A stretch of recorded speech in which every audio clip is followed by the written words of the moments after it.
The American Musical Theater, an informal workshop in a series of television biographies of people whose personal contribution to the musical theater has made it a Native American art. With Alfredo Antonini and the CBS Orchestra. The students from the New York City high schools. With dancer Michael Domenico. With guest composer, conductor, pianist Morton Gould.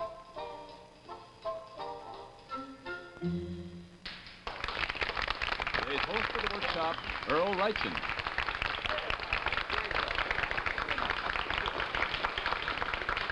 Well, good day to you.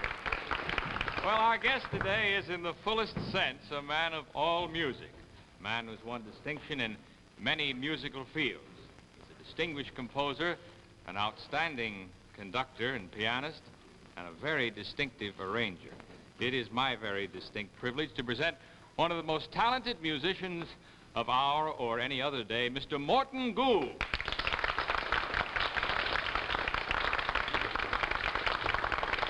Come sit down, Morton.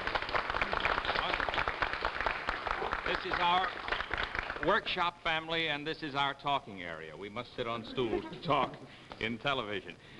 Since there's so many facets of Morton Gould, the musician, we hardly know where to trace. Let's begin by tracing you personally. Where did you start? Well, I started the way everybody starts, as a baby. Born. All right. That's a good beginning.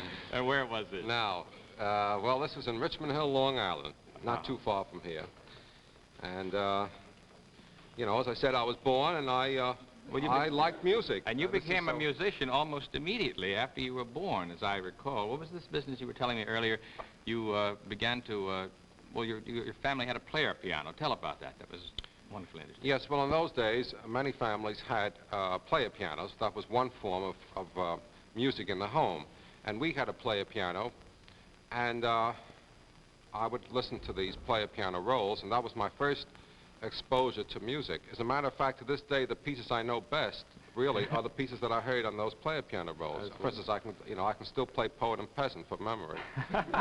Did you tell me your father used to play the violin and accompany himself on the player piano? Yes, he was sort of an amateur violinist, and he would sit and, you know, pump the pedals and play. And you became a composer almost as soon as you became a musician. Was it age 6? Yes, I was. I had a piece published when I was 6, and it was called Just 6. Just 6. There it is on the screen sort of now. An obvious. And that's you title. On the cover. You were a Yes, charming that used to be child. me. Well, now obviously all this certainly qualifies you as a child prodigy. Tell me about the problems, because I know there are many of a child prodigy. Sometimes it's parental influence. Was this the case in your case? Well, you know, it's very hard to remember too vividly what one was as a child.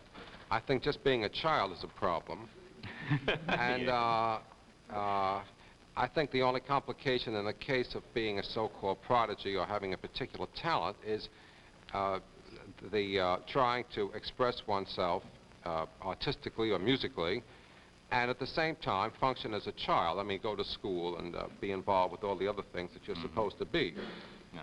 In my case, I don't think there was any tremendous conflict. At least not that I know of. Perhaps an analyst might find out all kinds of hair-raising things. I don't know. Do you have any trouble with the kids in school because you're a musician? Oh, I did. Yes. At that time, it was not fashionable to be a musician. I mean, to be a boy and to play the piano and to be a composer. And I had a lot of problems which I had to learn how to take care of. You know, in sort of different physical ways. But I managed to survive.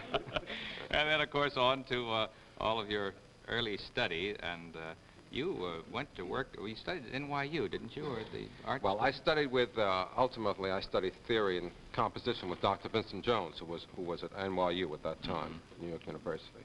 And then at quite an early age, you told me you were at the Radio City Music Hall. I mean, this is the beginning of your professional career, almost, wasn't it? Yes, that was one of the first jobs that I had. I mean, in those days, it was important for a musician to have a job. At least it was for me. It doesn't hurt today either. You know? And this was one of my first enduring jobs. Before that, I'd done a lot of vaudeville. I saw, you know, 1 week here and a few days there and so on. It was always closed in Union, New Jersey or something like that. Excuse me, we have a question from our workshop audience. Mr. Gould, at the time that you were performing, were you also composing? Yes, I was always involved with composition from a very early age. One of the fascinating things about all of your compositions is this wonderful